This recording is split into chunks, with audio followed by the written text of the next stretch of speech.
It's a small memory, a fragment almost entirely hidden in your hazy recollection of past years, of oddly dreamlike days where the imagination ran wild and free, blurring the lines of the so-called reality that you now have as an adult. And your innocence and carefree youth kept you, for the most part, very happy. You were young, in first grade. Late at night, you stumbled from the bathroom, and blurry-eyed walked through the familiar dark of your room that still scared you quite often. You were too tired to be afraid, so you didn't rush as you normally did into the sheets.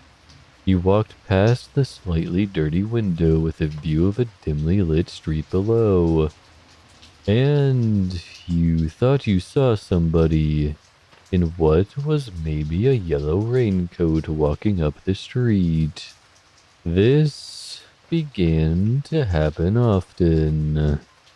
You would wake up with the urge to look out the window, and sometimes you would see him. He indeed wore a yellow jacket.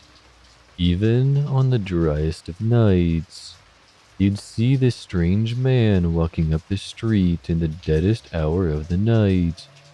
And even in your young age, you knew that was weird.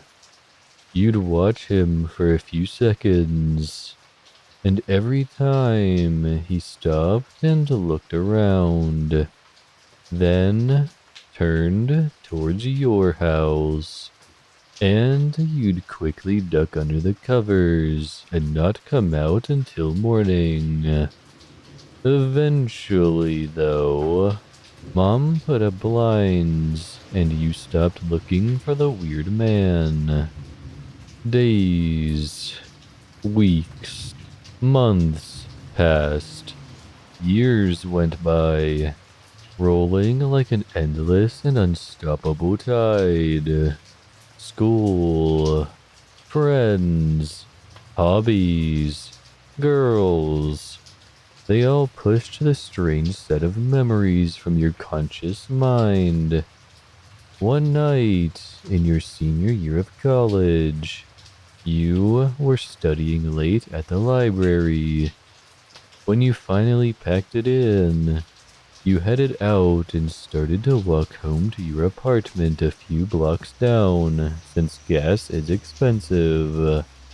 On a drearily lit street, you got the creepy feeling that someone was watching you. A few times you turned around, but nobody was behind you. Then you felt like it was coming from higher up, and you looked at a slightly dirty window in a strangely familiar house. But there was nobody. You shrugged it off, and as a loud crack of thunder pealed overhead, you gladly threw on your yellow raincoat and continued up the silent street.